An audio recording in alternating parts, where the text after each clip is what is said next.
If mindfulness is so powerful, why do so many mindful leaders still burn out? And why do some workplaces use mindfulness like a band aid instead of fixing what's broken? Today, we are going there. Practical mindfulness for leadership, culture, and decision making, not vibes, not slogans. Welcome back to the Mindful Living podcast, listeners. I'm your host, Sana. And if you're all listening during the holidays or right before New Year, I see you. This season can feel like a highlight reel for everyone else and a pressure cooker for you. So let's make this useful. And today we are talking about mindfulness as a leadership skill. The the kind that shows up in decisions, conflict, culture, and what you tolerate, not just how calm you look on Zoom. As well as my guest, Dalida Turkovic, has over 30 years of lived and professional experience across Asia, coaching executives and building high performing teams. She founded the Beijing Mindfulness Center and the BMC Academy, and she trains leaders, educators, and coaches through ICF-accredited programs. Her lens, it is grounded and human. She doesn't treat mindfulness as a trend. She treats it like a capacity. So, Dalida, welcome to the Mindful Living, and I'm really glad to have you here with us. Thank you, Sana, for a great introduction, and it's wonderful to be with you. Super, super. Okay, so Dalida, it's a kind of my a huge point of concern because I think still there's a huge percentage of leaders or people who are especially in the corporate workspace who would treat mindfulness as something just like a wellness trend. So when they hear about it, they often think self-care or personal calm, that's it. But then you are saying mindfulness it becomes a leadership capacity. So what does that actually mean in behavior? Yes, exactly. What does it mean in behavior? Because not many people really talk about it. When mindfulness, first maybe we can distinguish between secular and Buddhist mindfulness concept, right? So what I will be talking about is more secular mindfulness approach, and the way how that concept was presented to the world as if you practice mindfulness, you're going to have more focus, calm, and your life is going to be better. You will have less stress. And somehow that became a hook for people, or the reason why begin to practice mindfulness, as if it was a pill, some kind of remedy for stress. But actually, all of these side effects of mindfulness come on their own. We don't need to force it. It's not an objective. It's more like there's much more to it than just being calm and not having stress, because we can't have life without stress. Stress is part of life.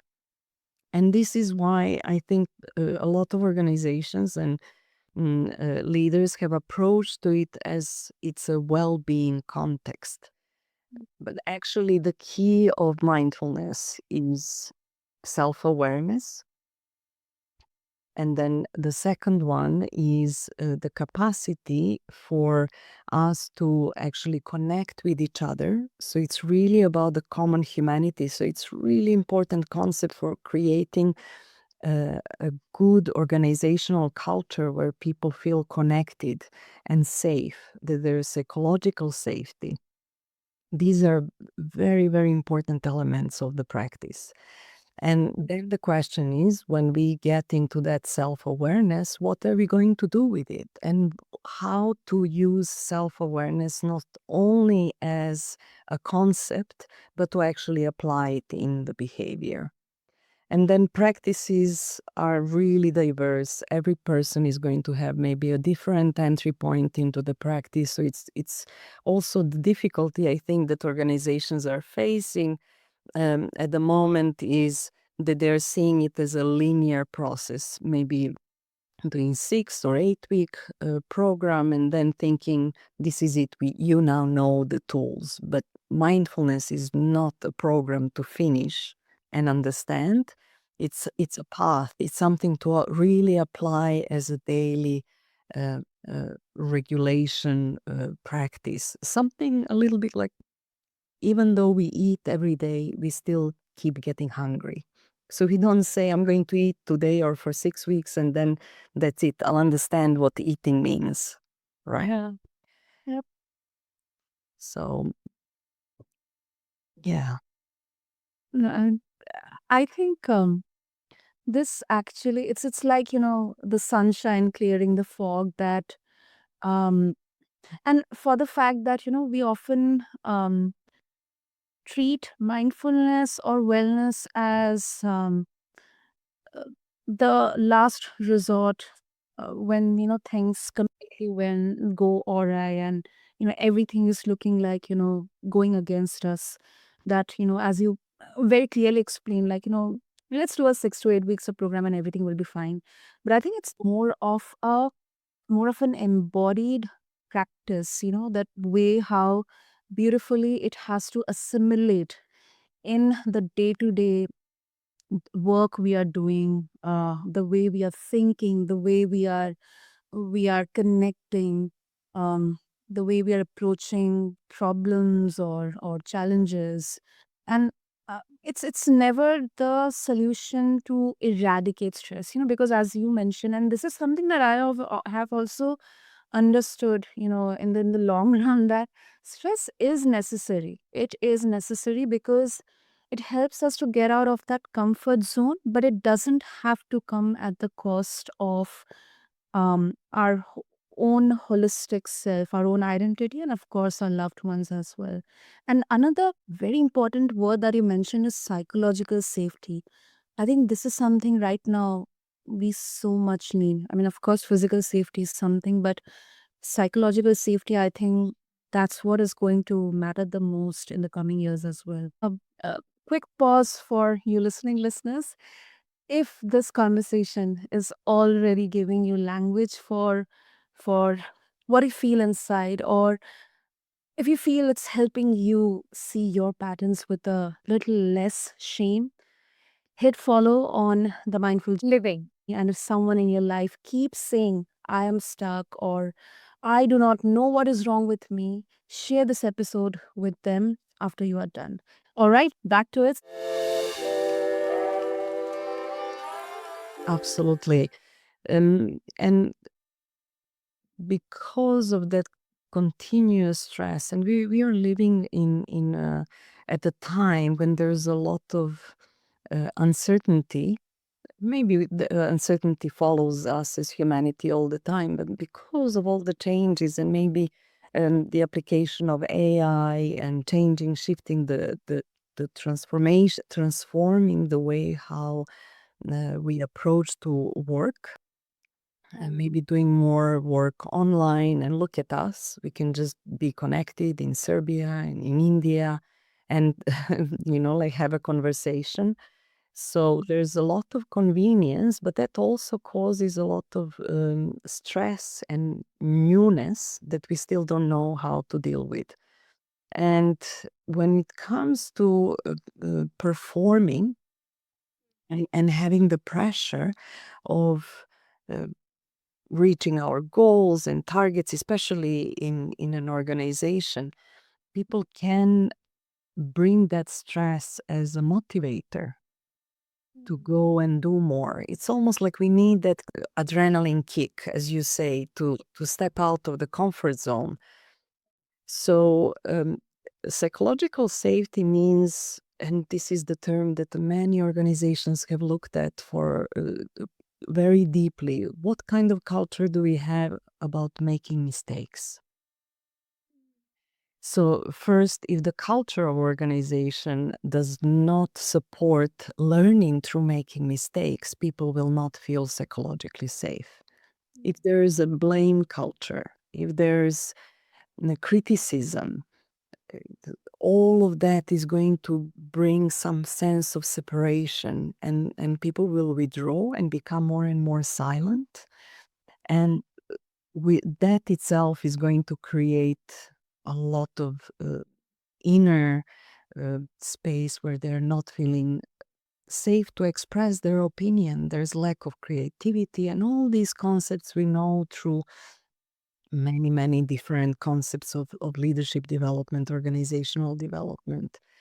So now one question that deeply concerns me is the role of leadership to create the space for psychological safety, Mm. which means that there's something about the presence of a leader who knows exactly how to show up when they are being with uh, their team, either one on one or in a group, where they can truly listen and hear what is being said.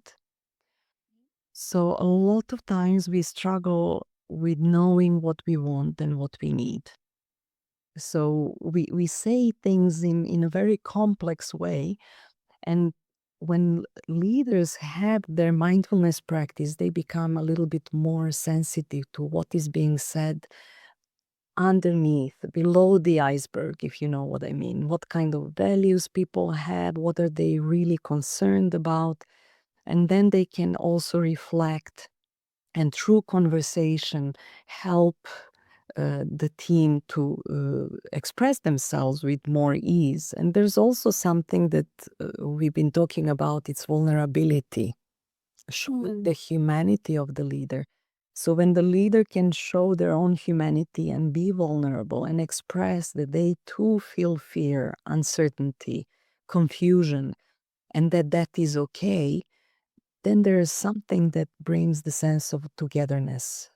And people don't feel less than, but they feel more like we belong. And despite all of these challenges, we can move forward and we can build something together. Absolutely. And the leader one, I mean, because this is not just black and white. I mean, there is definitely nuance here. Like a lot of times, because um, here people are involved. So many voices are involved, and sometimes it may happen that the leader themselves, they are not able to figure out what exactly should I do to make sure that my people the people in my company or my team, they are able to have that psychological safety, because it may mean different for different people. So in such cases, where exactly should the leader start with? Within. The way out is in. So, first with their own practice. And this is why I actually like the combination between mindfulness and coaching. Because within the coaching space or mindfulness based coaching, leaders can get that one on one time when they can really look deeply on the complexity that they are facing, because it's not only about the team, it's about organizational needs, the needs of the team, and then the needs of the leader as an individual, as a human. And sometimes they can be aligned and sometimes they can be separate. And when they're separate, there can be a conflict, right? Like, so the team can be in conflict with organization, or the leader can be in the conflict with the team because they are really forcing organizational needs. And in that space of pausing and looking deeply and understanding where are the bridges, the leader has space to formulate their message and also to understand what form of action is really most applicable for a situation that they're looking at. So one challenge for that psychological safety is that everything is moving way too fast. And in that speed, we are bound to make mistakes, or we are bound to, through the stress, also not to feel safe. And when we are not feeling safe, then we make mistakes, and then there are consequences to that. We may hurt others, I mean, what mistakes really mean, but let's say for that human to human connection. And when we have a space to pause, which is so precious, but pause in a space where another person can hold the container of where the leader can feel safe to explore what is emotionally happening within them, Mm. then that is something very, I call it sacred. Just in a way, how you're holding the space for me. So I know in which direction to go and what to say. As you said, it's so complex. The journey is not linear. There are so many different ways to explain it. But you are holding the space for me to expand whatever I have learned through my life, my practice, my experience. So I know how to actually really bring the concepts that might be most relevant at the moment. Yeah, yeah, I agree with you. And I mean, when pressure hits, I mean, I will personally also admit that at times when I've been so much under pressure, especially like being in a um not exactly a leadership position, but where I am responsible for the people who are working with me in my team. Often we resort to the default habits like control, speed, as you mentioned, avoidance, sometimes blame game, perfectionism. In your experience, what does mindfulness change inside decision making? Not the mood, but what fundamental difference does it make?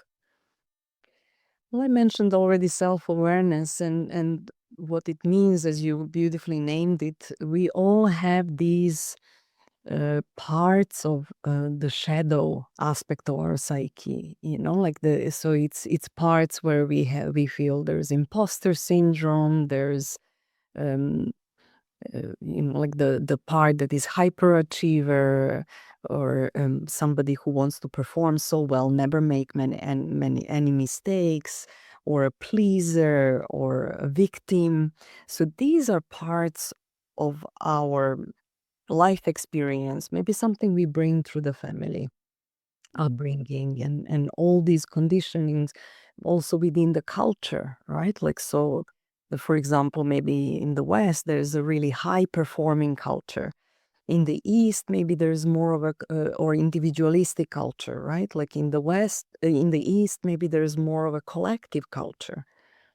And so the rules are different. The rules of behavior, or what really works. And what mindfulness does is somehow just imagine that when we go, we say we go into that shadow aspect, something we want to hide, something we are not very proud of, and we are struggling with it. We resist it. We want to remove it because we see it as an obstacle. Yeah.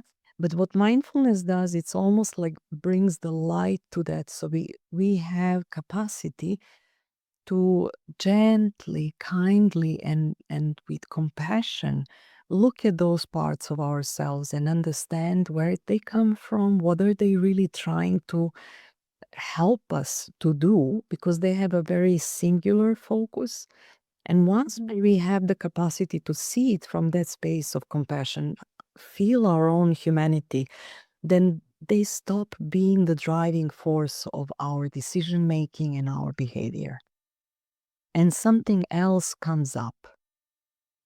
It's in a way we can like come to a place where it's like, oh, that's what is really driving this decision. And what if I just pause and maybe expand my perspective and see it from a different angle? And when we have the capacity to do that for ourselves, our world, we somehow begin to develop the capacity to do the same when we are hearing others, because we can hear where their shadow is, where they're limited, if they're having the energy of high performer, or perfectionist or pleaser and so on, and even help them to kind of like shift their own world, and that's how it ripples on others. And eventually, when the leader has that capacity of self-awareness, and shifting their behavior through that, there's more of not knowledgeable leadership that comes up, but wise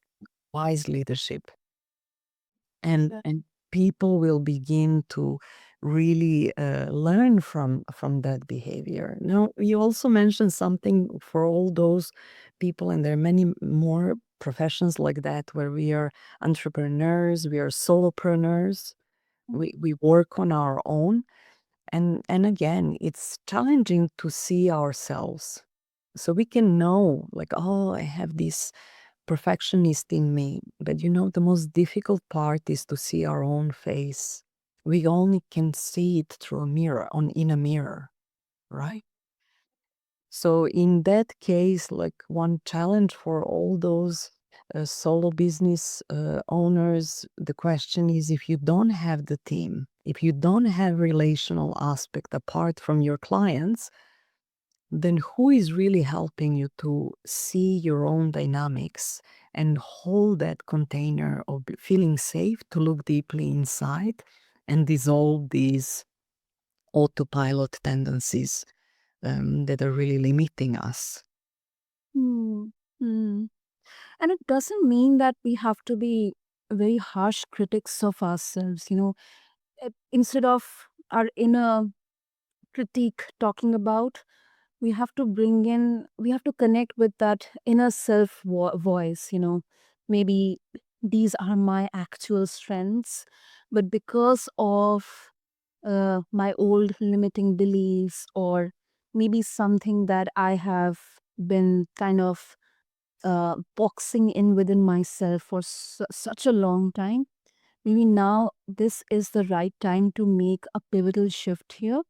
Not, overnight, no quick overhaul, but gradually, one small step at a time.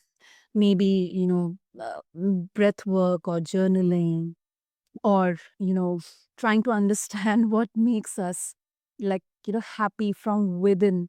I think there are definitely so many tools and modalities and channels out there which are really very helpful. Absolutely.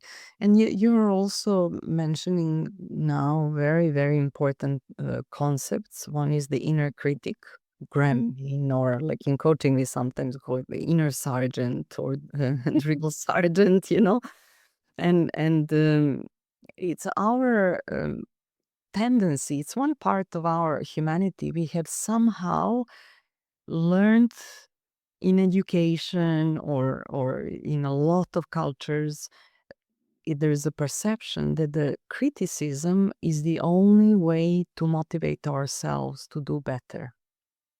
And because of that, that inner critic is, we get it from parents as well. A lot of times when I ask my clients, where does this voice of the inner critic comes from? It actually comes from parents who really wanted to get that child to like to do more, perform better, right? And be a good human.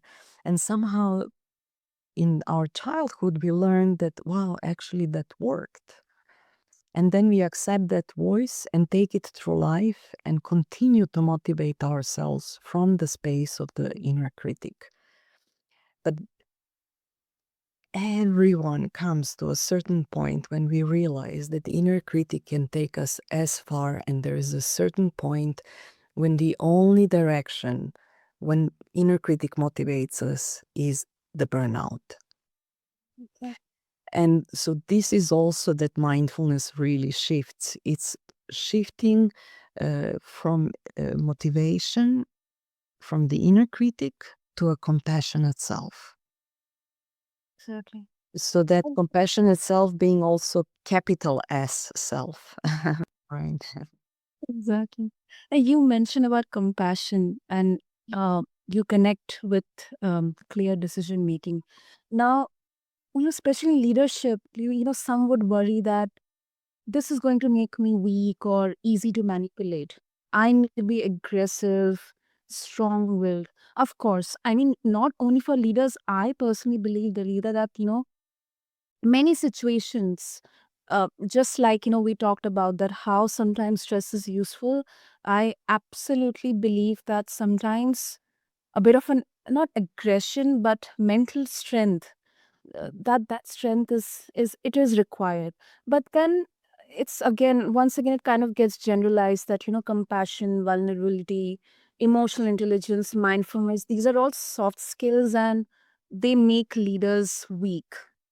Mm. uh, how do you define compassion leadership so it doesn't turn into people pleasing? And that is such an important distinction to make because, again, we talked about the shadow aspect, and that pleasing is really coming from the shadow, from that part of the psyche that is, in a way, manipulative. But compassion is completely opposite, and it also has two sides. So compassion has its soft, but it also has its, I could call it maybe fierce side, right? So the soft side is about caring, uh, uh, being soft, being warm, kind, and if we are doing only that, then it can turn out and as if it is about pleasing, allowing everything to happen as it is, and is just bringing softness and kindness, right?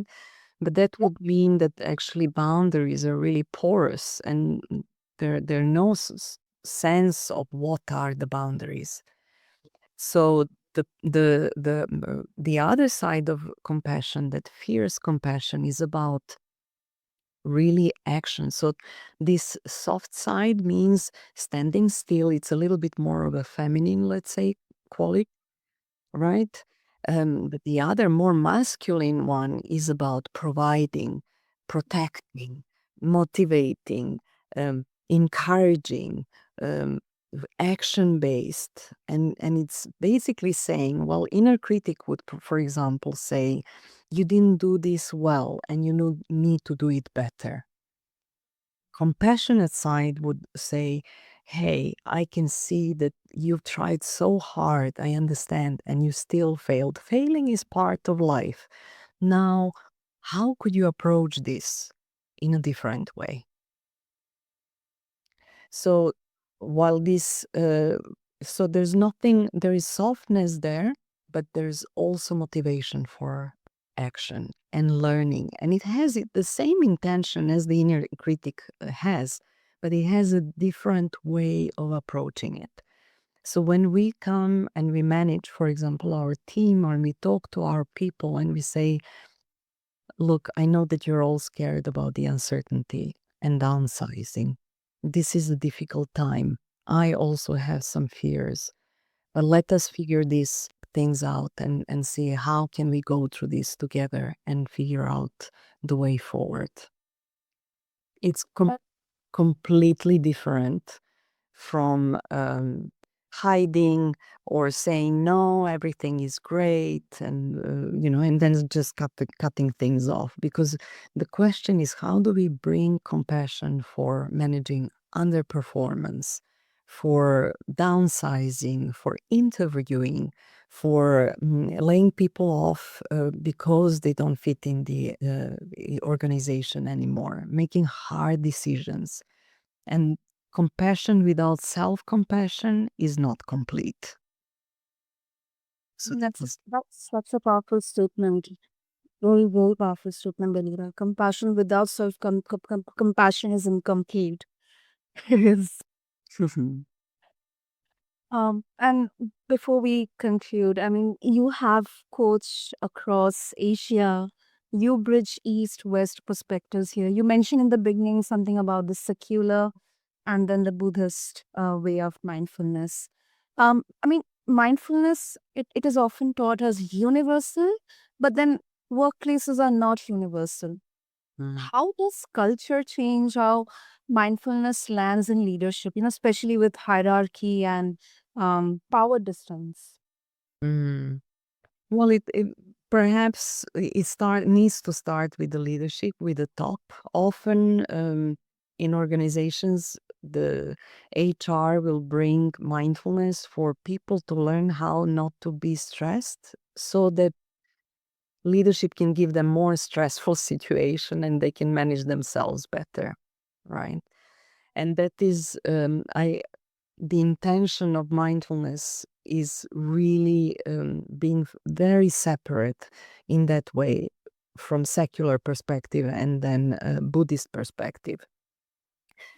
So what I think that the secular mindfulness is missing or is really working on at the moment is to bring that sense of belonging and creating a stronger collective. So and this can begin at the board meetings when mm, leaders can go and say, "Well, we touched a very important topic here.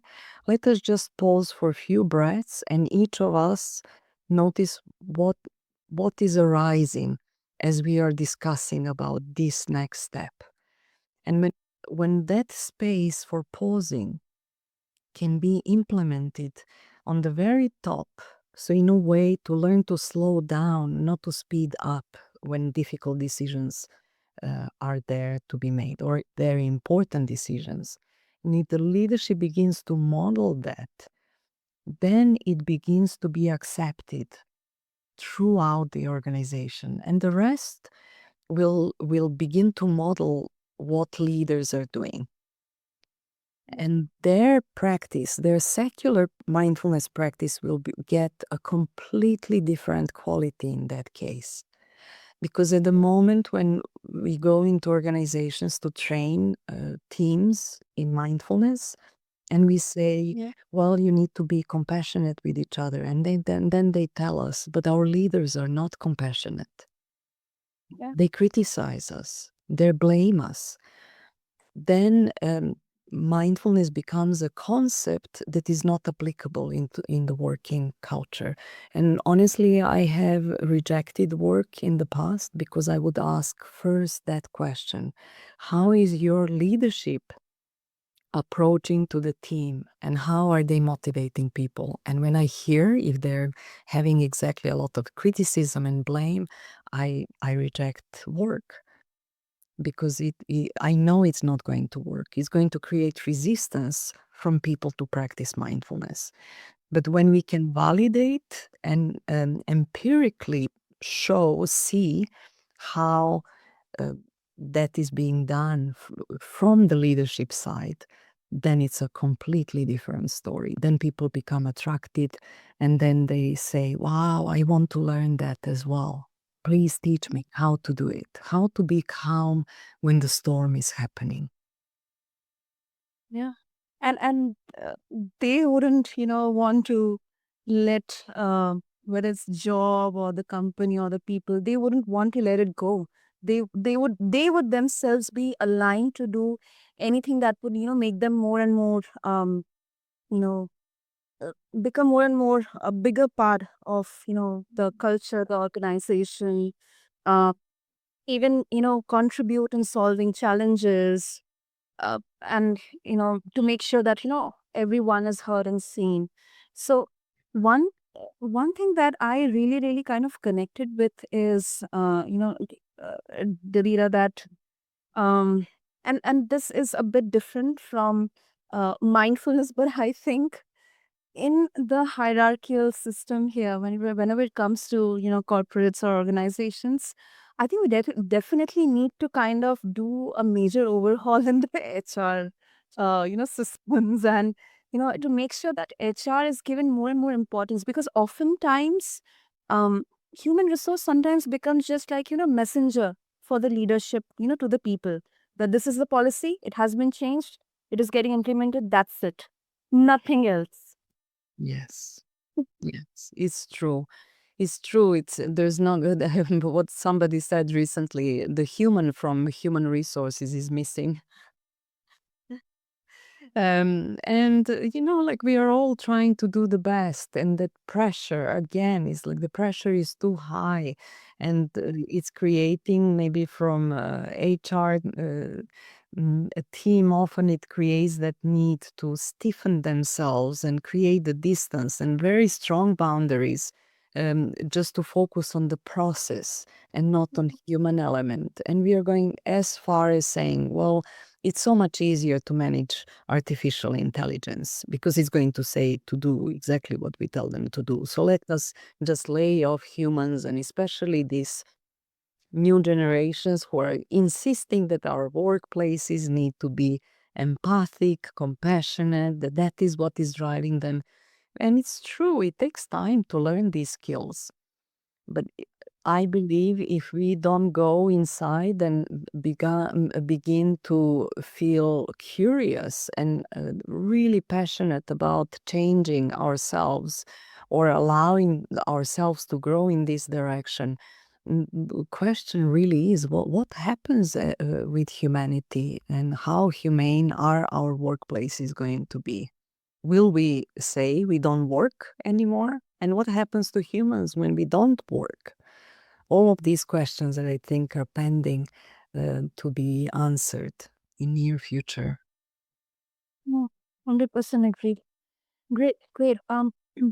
Before we wrap up, so Dalida, if our listeners they would like to connect with you, and explore the work that you are doing around mindfulness and your book as well, what would be the easiest way?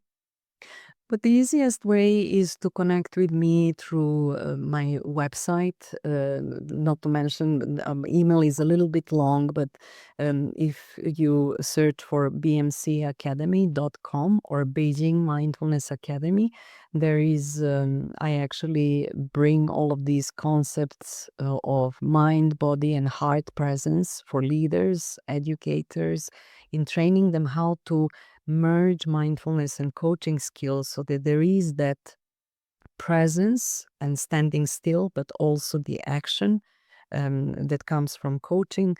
So beijingmindfulnessacademy.com, there is a contact page, and just send a note or schedule a time with me.